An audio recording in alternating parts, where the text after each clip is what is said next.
7 décembre 1941, 7h56 du matin. Des chasseurs japonais, les célèbres Zéros, se dirigent vers l'archipel d'Hawaï. Leur cible, la flotte américaine du Pacifique, cantonnée à Pearl Harbor.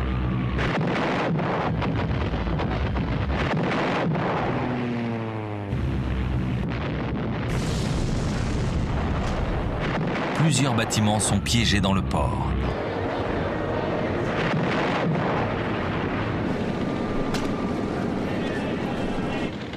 Quelques minutes plus tard, d'autres chasseurs nippons succèdent à la première vague.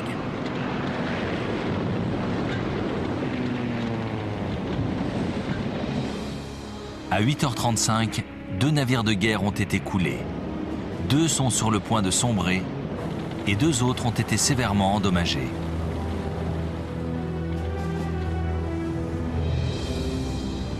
Un 7e bâtiment, le Nevada, a largué ses amarres et tente de fuir vers la haute mer. Touché à son tour, il est obligé de s'échouer. Au même moment, plusieurs vagues de Zéros bombardent les chasseurs américains parqués sur les terrains d'aviation de l'île.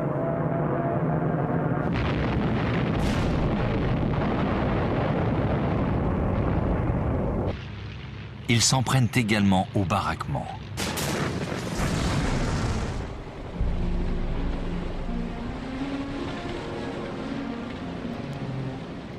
À la fin de l'attaque, des dizaines de navires de guerre ont été coulés ou endommagés. 188 avions de chasse ont été détruits.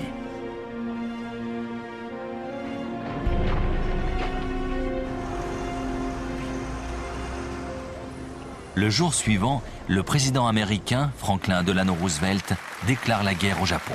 Since the unprovoked and dastardly attack by Japan on Sunday, December 7th, 1941, a state of war has existed between the United States and the Japanese Empire.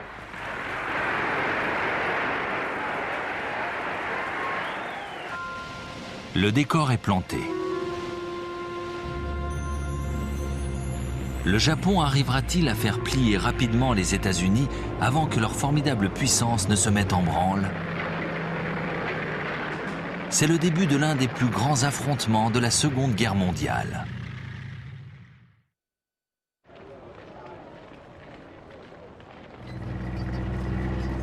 La première action de guerre japonaise date du mois d'août 1940. Profitant de la défaite française, le Japon prend le contrôle de ses bases aériennes dans le nord de l'Indochine. C'est un coup facile qui lui permet d'étendre considérablement sa domination sur la région.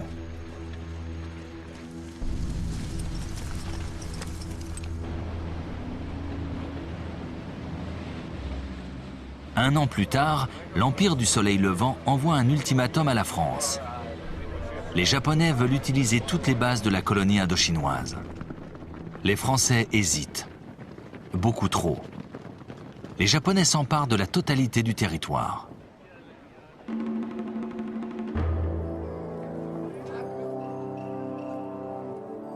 Les conséquences ne se font pas attendre.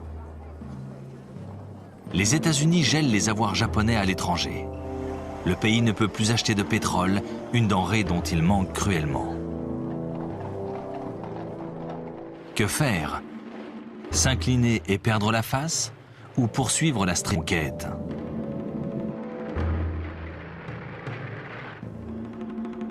Pour le nouveau gouvernement nippon dirigé par l'implacable général Hideki Tojo, l'affaire est entendue.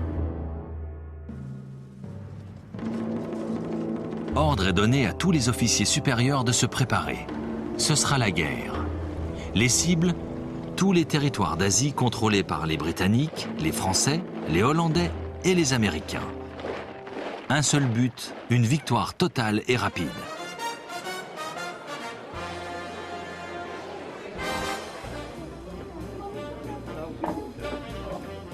Comment l'envisager autrement?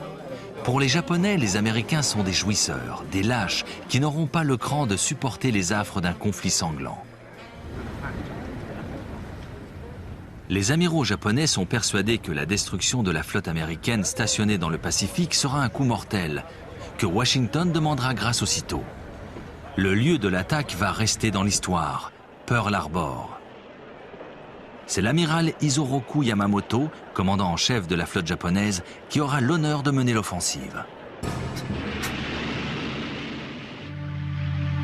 10 cuirassiers et 10 porte-avions se dirigent vers l'archipel hawaïen, une flotte ultramoderne.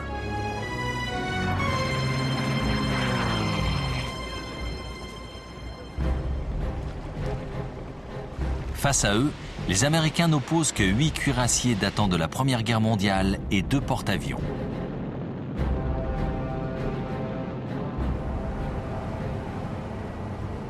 Yamamoto n'a rien laissé au hasard. Il a choisi le jour pour frapper, un dimanche. Le week-end, la flotte est au mouillage. Les services de renseignement nippons ne se sont pas trompés.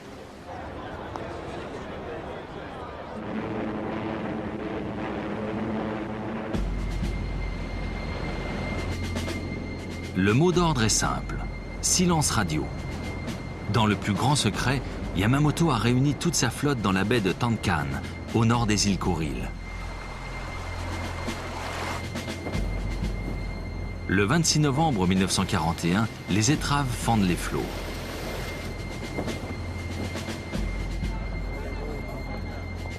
Ironie de l'histoire, au même moment, des négociateurs japonais atterrissent à Washington pour débattre du problème chinois. Mais ce n'est qu'un leurre.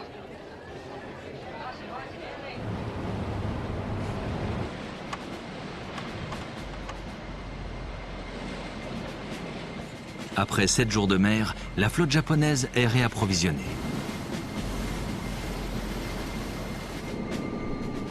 Trois jours plus tard, elle met le cap sur Hawaï. Les Américains sont loin d'imaginer ce qui va leur arriver.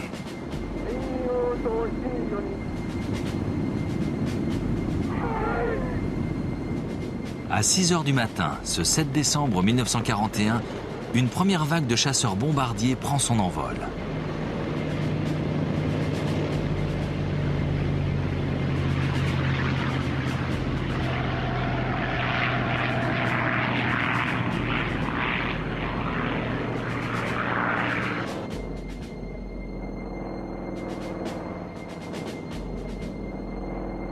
Alors qu'ils foncent vers leur objectif, à Hawaï, les personnels de l'US Air Force et de l'US Navy profitent d'une douce matinée de repos.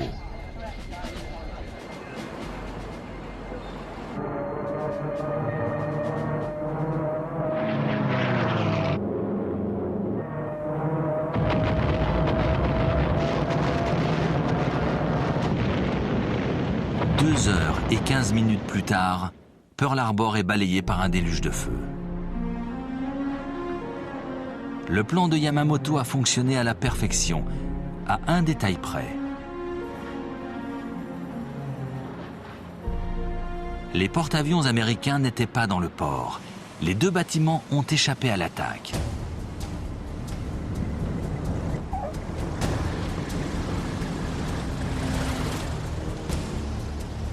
Yamamoto voulait anéantir toute la flotte du Pacifique. Sa victoire n'est pas complète.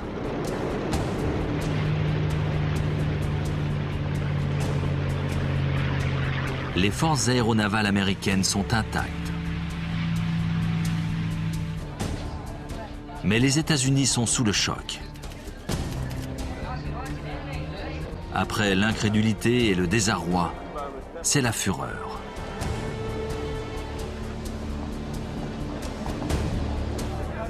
Des manifestants en colère assiègent l'ambassade du Japon.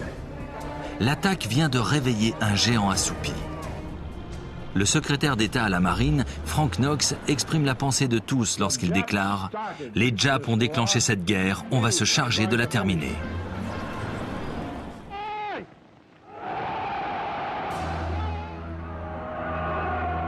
Mais avant que les États-Unis ne puissent rendre coup pour coup, le Japon va infliger d'humiliantes défaites aux Occidentaux présents en Asie.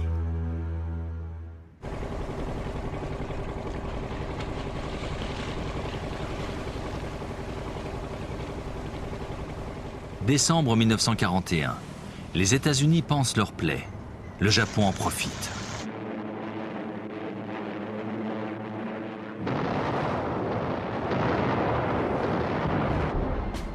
Il croit avoir mis KO la puissance américaine.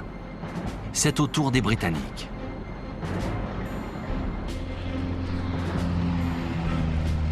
Les forces japonaises débarquent au nord-est de la Malaisie.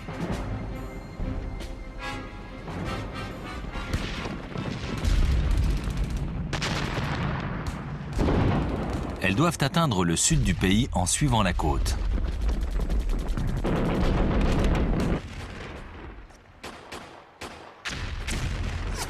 Un contingent indo-britannique tente de résister. Mais après une journée de combat, il doit s'avouer battu.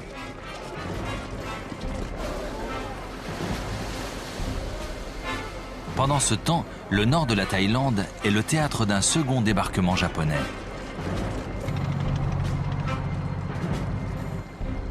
« 30 000 fantassins progressent désormais sur la côte ouest de la Malaisie.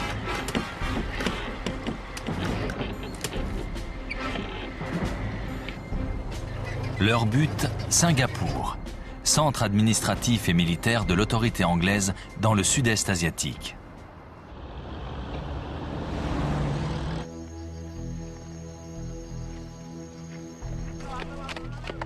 Les Britanniques croyaient avoir transformé l'île en forteresse imprenable. Mais tous leurs canons pointent vers le sud, vers la mer. Les envahisseurs arrivent du nord à marche forcée.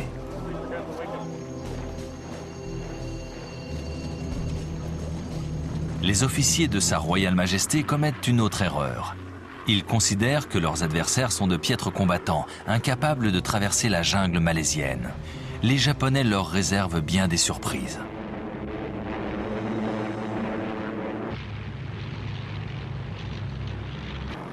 Pour remporter Singapour, ils y expédient leurs bombardiers qui écrasent la ville.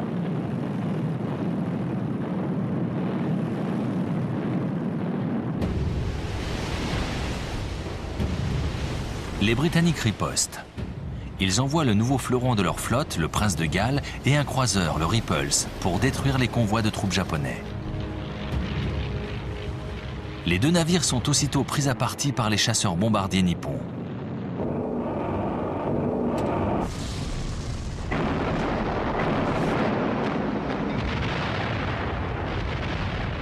Les deux joyaux de la Royal Navy sont coulés en moins de 2 heures.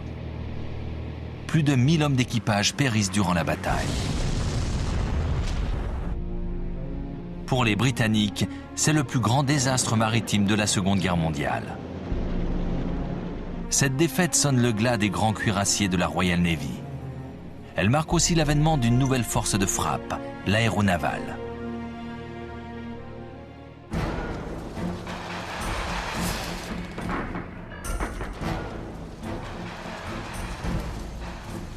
À terre, l'infanterie japonaise continue sa progression à travers la jungle.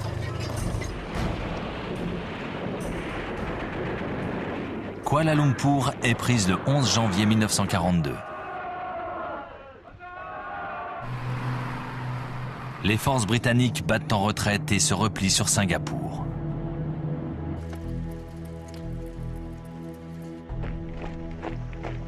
« 100 000 soldats anglais y sont rassemblés pour défendre la ville face à 30 000 Japonais.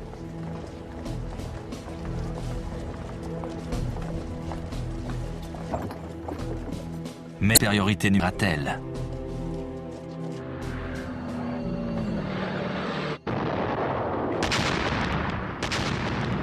Les Japonais lancent leur assaut au début du mois de novembre.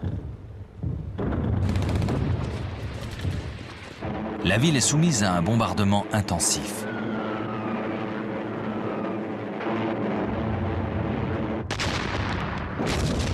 La défense britannique est bientôt réduite à néant. Les civils sont durement touchés.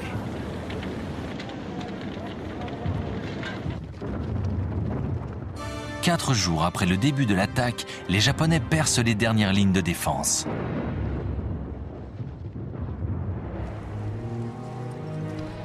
Le commandant de la place, le général Arthur Percival, se rend avec ses 90 000 hommes.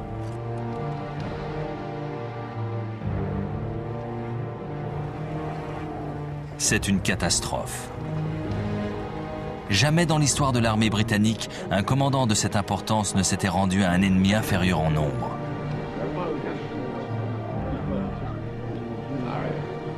L'Asie du Sud-Est change de main.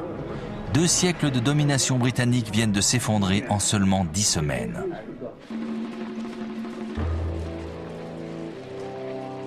Ce raz-de-marée n'est pas près de s'arrêter.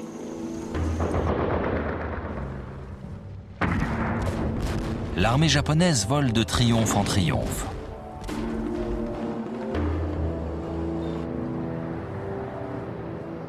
La garnison britannique de Hong Kong succombe après 2 semaines de siège.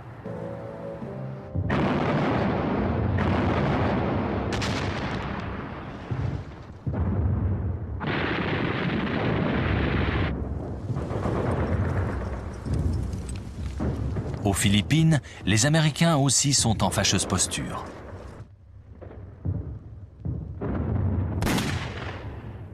Un bombardement surprend la base aérienne de Clark Field. Les appareils sont tous au garage ou sur la piste d'envol.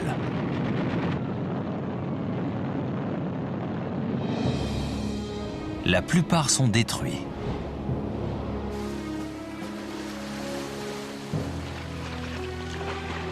Deux jours plus tard, débarrassées de la menace aérienne, les troupes nippones débarquent dans l'île.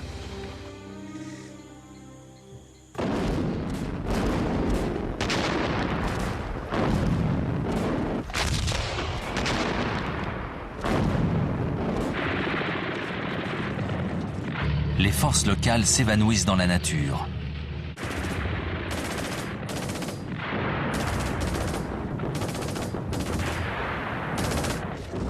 Les Japonais progressent rapidement. Au bout de 10 jours, Manille tombe entre leurs mains.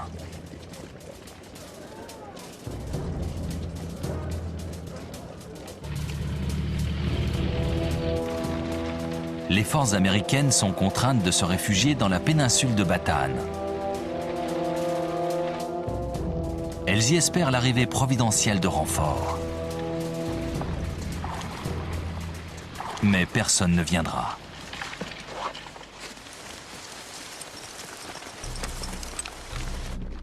Le 3 avril 1942, les Japonais lancent un assaut général sur les positions américaines.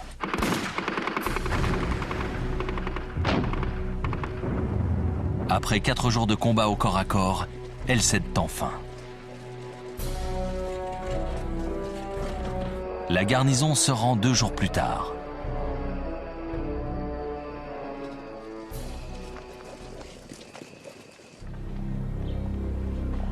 Il ne reste plus qu'une colonie britannique dans la région, la Birmanie.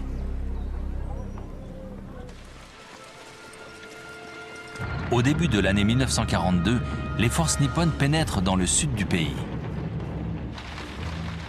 Jamais le Royaume-Uni n'avait imaginé être menacé sur ces terres. 15 000 défenseurs se retrouvent seuls pour préserver le pays de l'invasion. Comment résister au déferlement nippon ?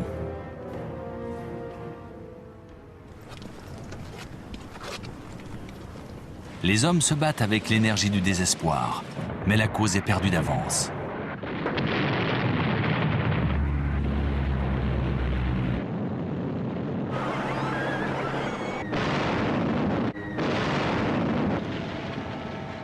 Moins de 2 mois après avoir envahi la Birmanie, les Japonais s'emparent de sa capitale, Rangoon.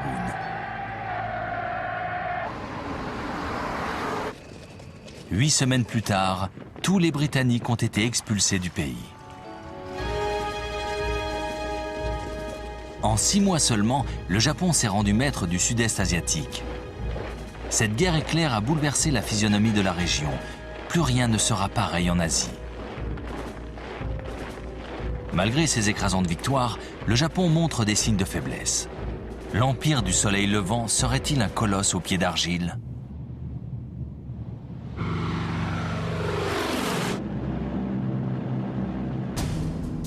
Le 18 avril 1942, 4 mois seulement après Pearl Harbor, les Américains rendent aux Japonais la monnaie de leurs pièces.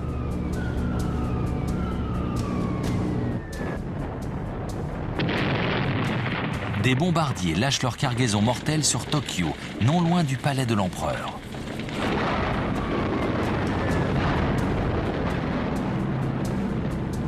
D'autres escadrilles frappent Yokohama, Kobe et Nagoya.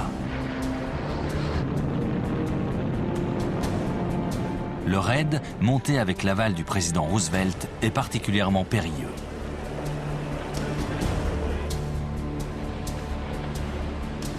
Les B-25 Mitchell n'ont pas été conçus pour décoller de porte-avions. Ils ont été modifiés à la hâte pour pouvoir décoller du pont du USS Hornet. Lorsqu'ils s'envolent, ils sont encore à 1500 km de leurs objectifs.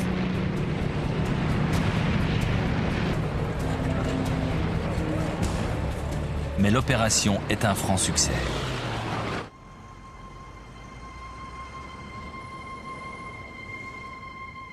L'attaque plonge le Japon dans le désarroi.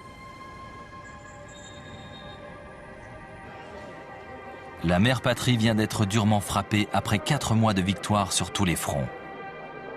Personne ne s'attendait à ça.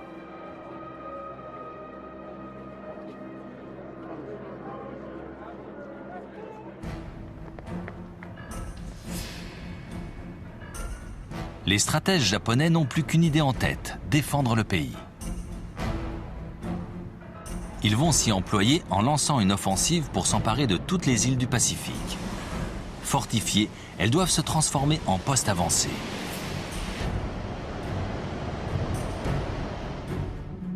Jusqu'alors, l'armée nippone occupait les côtes chinoises, l'Asie du Sud-Est et les Philippines. Elle a également envahi les Indes néerlandaises. La Nouvelle-Guinée et les îles Salomon sont dans leur ligne de mire. L'île de Midway, au milieu du Pacifique, doit être l'ultime pièce du nouveau dispositif de défense.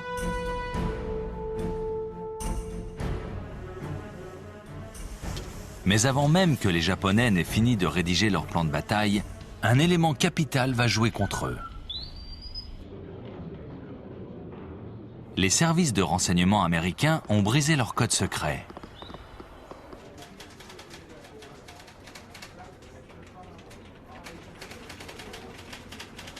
Au printemps 1942, les spécialistes basés à Hawaï ont intercepté assez de messages pour avoir une vision claire de la tactique de leurs adversaires.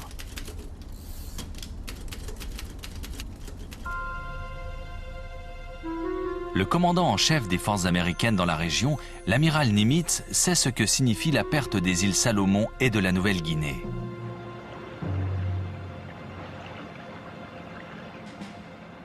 Si cette offensive réussissait, l'Australie tomberait inévitablement. Darwin a déjà été bombardé. La population est terrorisée à l'idée d'une possible invasion.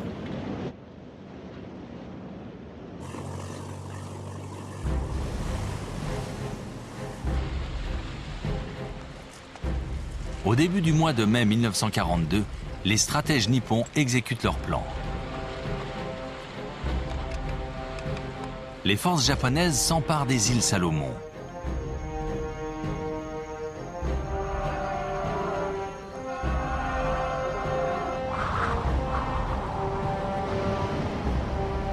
Deux jours plus tard, les forces navales nippones pénètrent dans la mer d'Orient. Guinée n'est plus loin.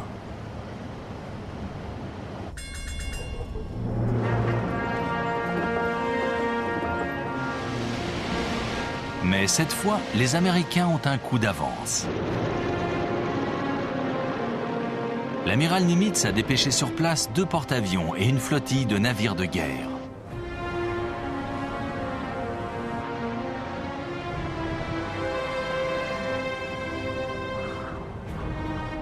La partie de cache-cache débute. Elle dure 2 jours.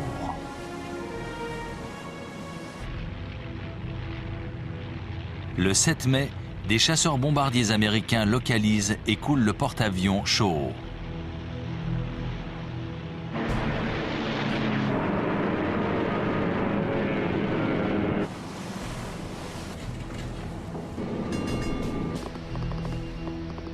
La bataille de la mer de Corail vient de commencer.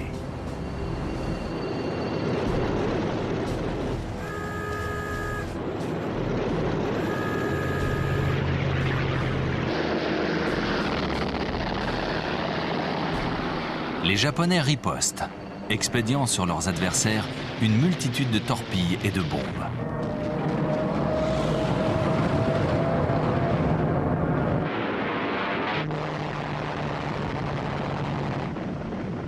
Ils prennent d'abord pour cible le porte-avions Yorktown, spécialement conçu pour éviter les torpilles nippones.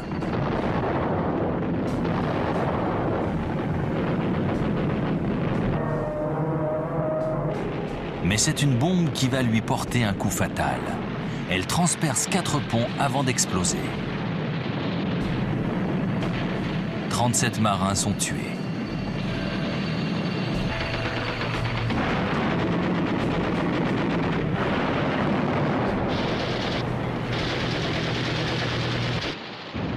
Le porte-avions Lexington, plus grand et moins manœuvrable, est touché par plusieurs bombes et 2 torpilles.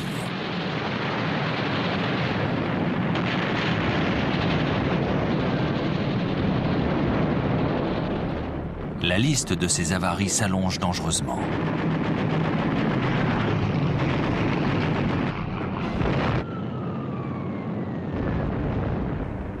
Mais les Américains poursuivent leurs attaques.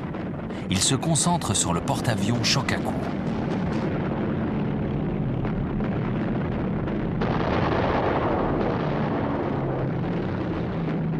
Une première vague de bombardiers est interceptée par les chasseurs japonais, les fameux Zéros.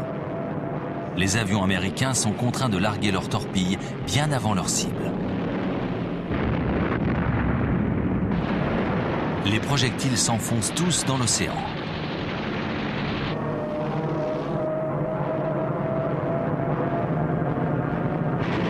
Mais une seconde vague va atteindre l'objectif.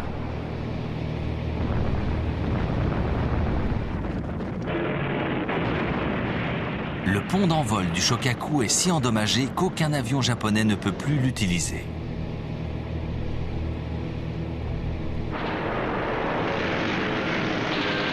Après 2 jours d'affrontement, les 2 adversaires rompent le combat.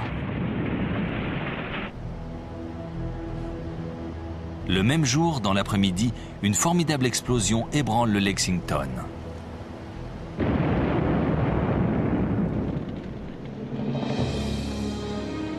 Une réserve de gazole vient de prendre feu.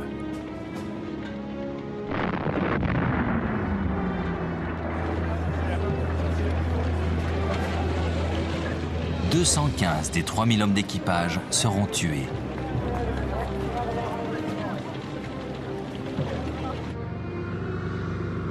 Tard dans la soirée, une torpille américaine achève le géant en flammes pour éviter qu'il ne tombe aux mains de l'ennemi.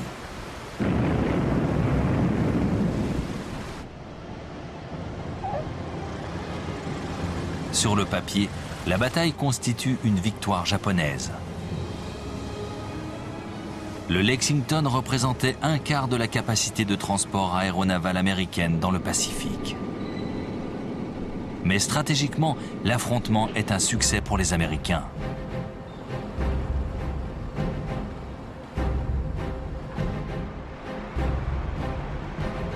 Ils viennent de stopper l'offensive japonaise.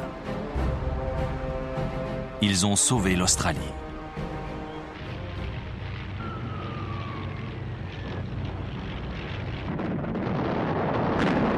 La bataille de la mer de Corail marque une nouvelle ère dans la guerre en mer. C'est la première fois que 2 flottes se sont affrontées sans même s'entreapercevoir. Les navires ont combattu par avions interposés.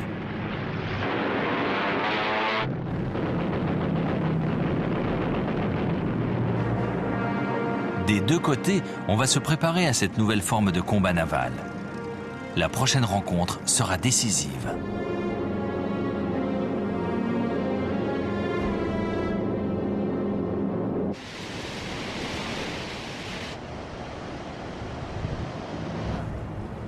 À la fin du printemps 1942, Américains et Japonais sont dans l'impasse. Le Japon a besoin d'une victoire rapide s'il ne veut pas être terrassé par la puissance américaine.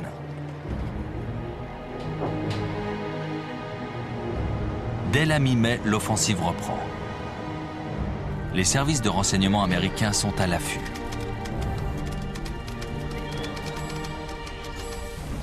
Ils connaissent le nom de code de la prochaine cible, Objectif AF, un point quelque part au milieu du Pacifique. Le problème, c'est qu'ils ignorent complètement où se trouve ce mystérieux Objectif AF. Est-ce Midway, près d'Hawaï? Cette île constituerait une base idéale pour tenter de frapper à nouveau la flotte stationnée à Pearl Harbor. Pour le savoir, les Américains vont ruser. La base de Midway reçoit l'ordre d'expédier un message en clair annonçant que le système d'approvisionnement en eau de l'île est perturbé.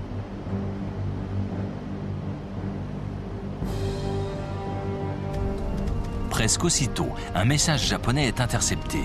Il avertit que des problèmes de ravitaillement en eau affectent l'objectif AF.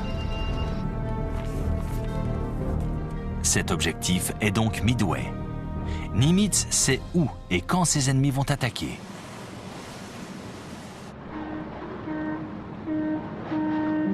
Le plan japonais est particulièrement complexe. Une attaque de diversion sur les îles aléoutiennes dans le Pacifique Nord devra mobiliser une partie de la flotte américaine, pendant que les troupes japonaises débarqueront à Midway. Les Américains seront alors obligés de concentrer leurs forces navales pour reprendre l'île. Une impressionnante flotte, dont 4 porte-avions, les y attendra. Prise dans la nasse, la flotte américaine sera pulvérisée. En moins d'1 an, les forces navales nippones auront tenté 2 fois d'anéantir leur rival. Prévenus, les porte-avions américains lèvent l'ancre. Ils se mettent en route pour tendre une embuscade à leur ennemi. Les Japonais ignorent qu'ils ont quitté leur base. Ils savent encore moins où ils se trouvent.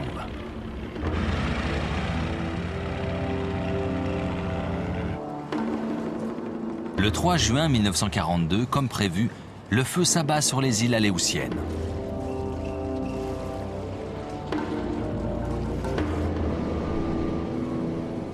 Nimitz ne bronche pas.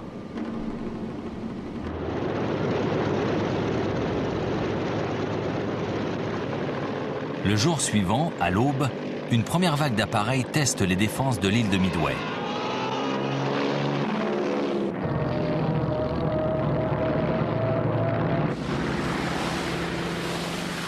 Les avions américains présents sur la base viennent à leur rencontre. Malheureusement, les vieux Brewster Buffaloes ne peuvent rien contre les héros japonais.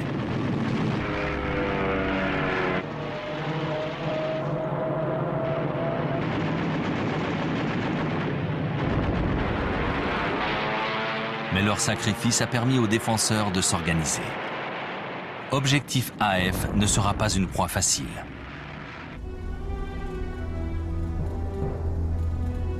Le commandant de la flotte japonaise, l'amiral Shuichi Nagumo, doit faire face à un dilemme. Il a gardé quelques appareils en réserve, armés de torpilles, au cas où la flotte américaine serait repérée.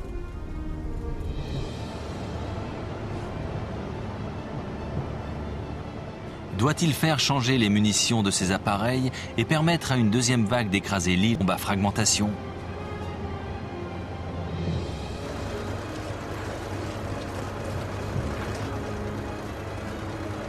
Le pari est osé. Il pourrait se retrouver désemparé en cas de rencontre avec l'US Navy. Mais il décide de prendre le risque.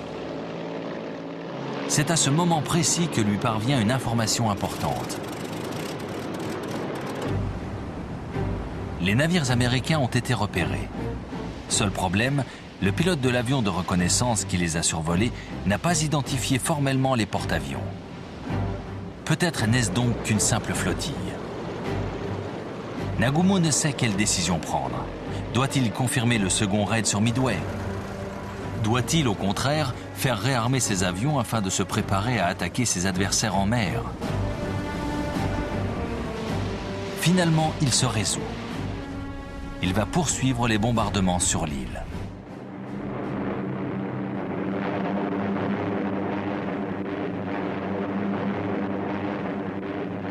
Mais alors qu'il transmet enfin ses ordres, les porte-avions japonais sont assaillis par une première vague de bombardiers américains.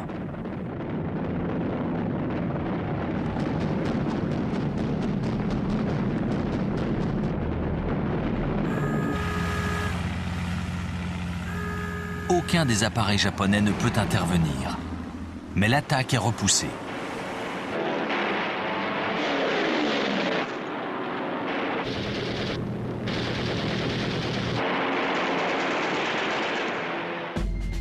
C'est alors que survient un nouveau message.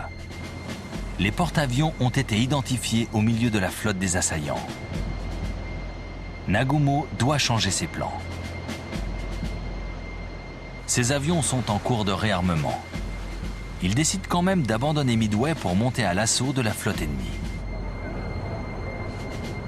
Il ordonne donc de changer les munitions. Il veut couler les bâtiments américains. Il faut faire vite car son armada peut être prise à partie d'un moment à l'autre.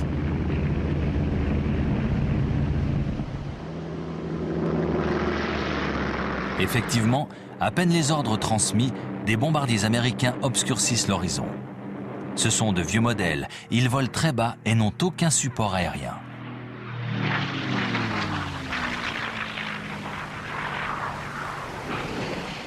L'attaque se transforme en tir au pigeon. Les avions sont tous abattus.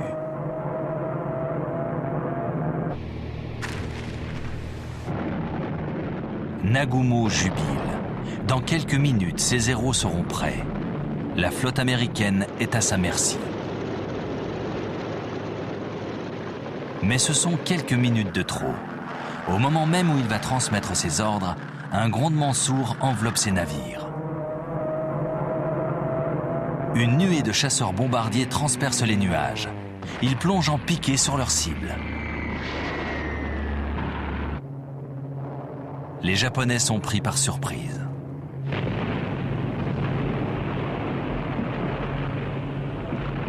Les atermoiements de l'amiral Nagumo vont lui être fatals. Un déluge de bombes s'abat sur ses vaisseaux. En moins de 5 minutes, 3 porte-avions sont en flammes.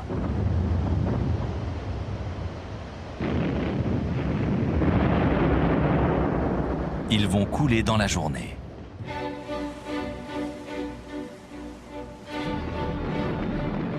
Le 4e, le Hiryu, est resté masqué par un orage tropical. Dans l'après-midi, il organise une contre-attaque aussi désespérée que suicidaire.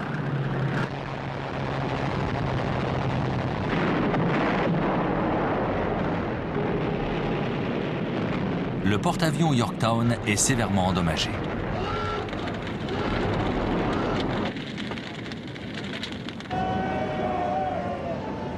Il sera coulé quelques jours plus tard par un sous-marin japonais.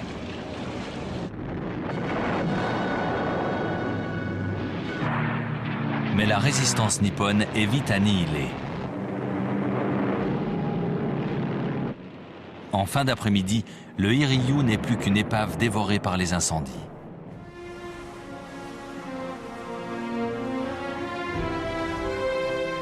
Quatre géants des mers ont été détruits en quelques heures.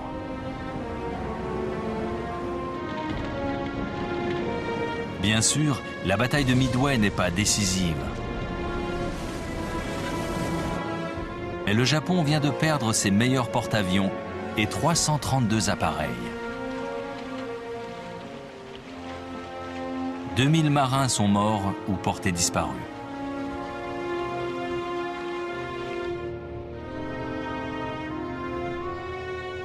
Les Américains sont les nouveaux maîtres du Pacifique.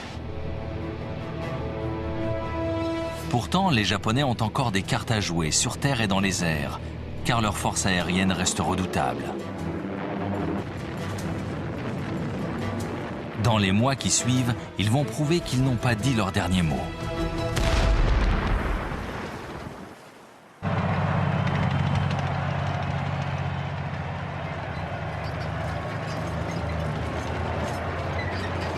Tokyo n'a pas renoncé à construire le rempart censé défendre l'archipel nippon de toute intrusion étrangère.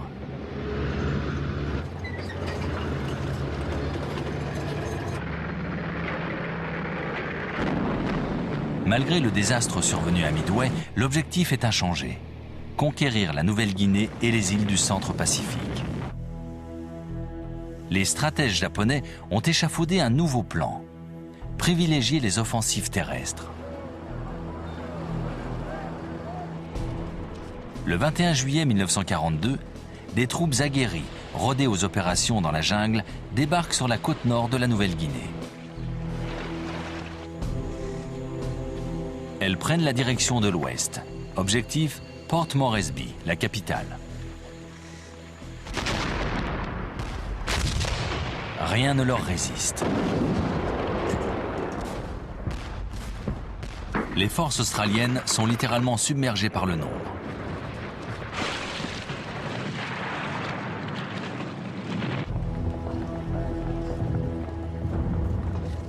En quelques semaines, les Japonais se sont emparés des principaux cols situés dans les montagnes d'Owen-Stanley.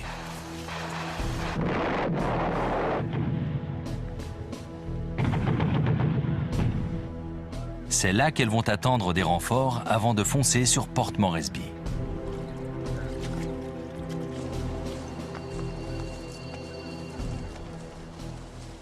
Mais les Australiens n'ont pas dit leur dernier mot.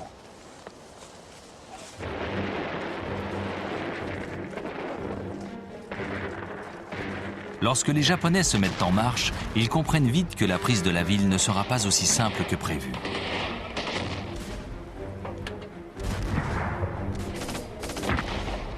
Des hommes expérimentés et déterminés leur font face.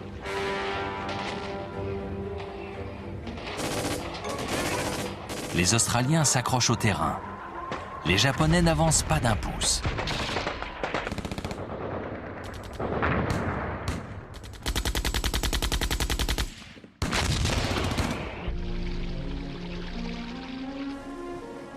Les conditions de vie dans la jungle sont terrifiantes. Les deux armées subissent continuellement des trompes d'eau. La malaria fait des ravages. Les Australiens sont à deux doigts de décrocher.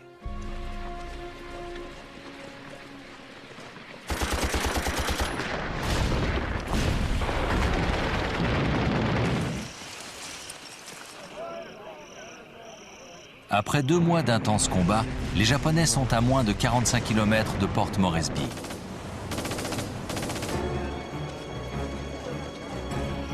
Les renforts américains arrivent enfin.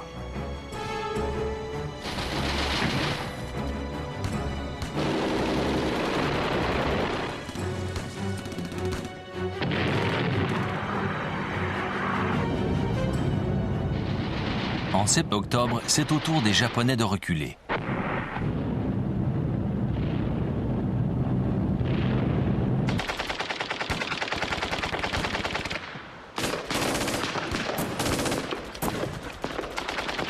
Ils se retranchent à Buna, lieu de leur débarquement 3 mois plus tôt.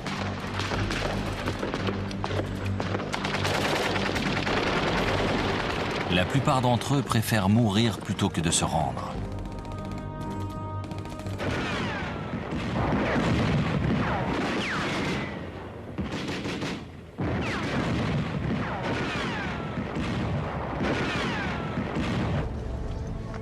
Les Alliés mettront 2 longs mois pour s'arrêter de leur position.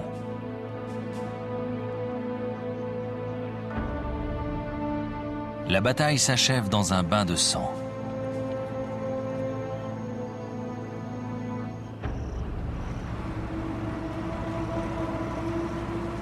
Sur les 15 000 soldats japonais, 3 000 seulement parviennent à s'échapper de cet enfer.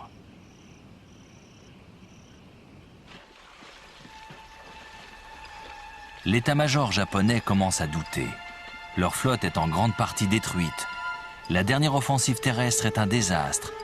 La puissance militaire américaine se renforce de jour en jour.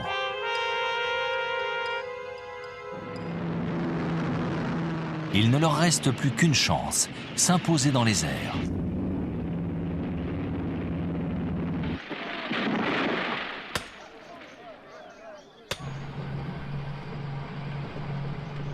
Dès l'été 1942, les ingénieurs japonais ont transformé les îles conquises en porte-avions.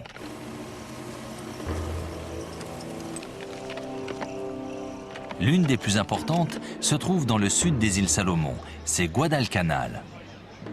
Elle est idéalement située pour harceler les convois américains en route vers l'Australie. Elle va être le théâtre d'une terrible bataille.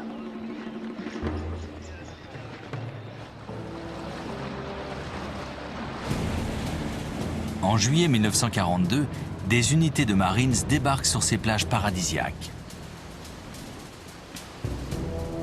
Ils ne rencontrent pas de résistance.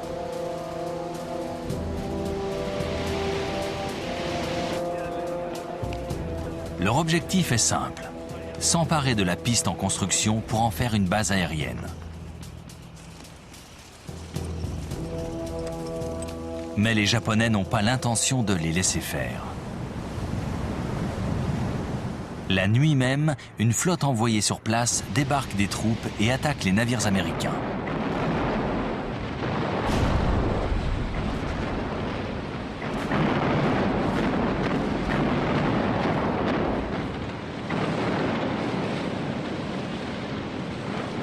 Après une nuit de combat, les croiseurs japonais ont coulé 4 bâtiments ennemis. Les autres ont déguerpi.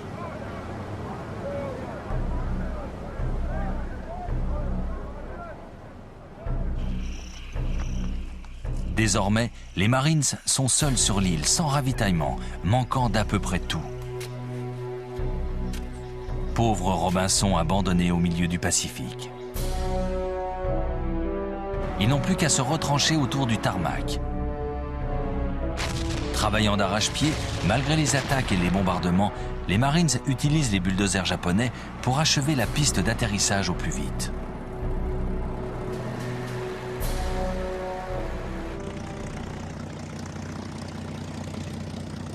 Deux semaines plus tard, un groupe de chasseurs-bombardiers s'y pose sans encombre.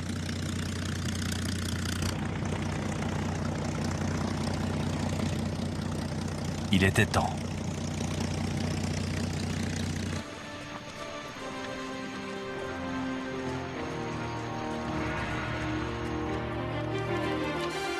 Le lendemain, de nouvelles troupes japonaises lancent plusieurs attaques suicides sur la base.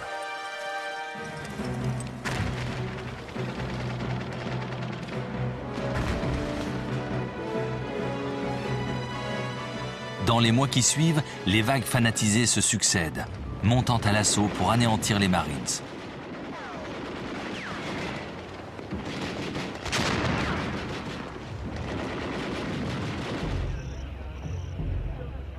À l'hiver 1942, les deux belligérants marquent une pause. Les Japonais s'enterrent à leur tour.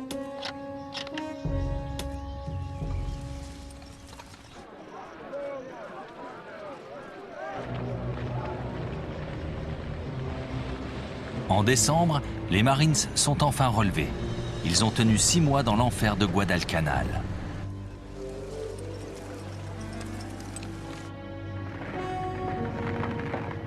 Leurs remplaçants vont faire la différence.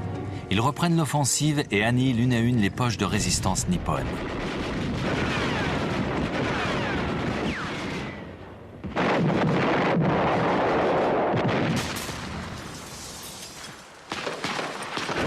Au début du mois de février 1943, l'île est aux mains des Américains.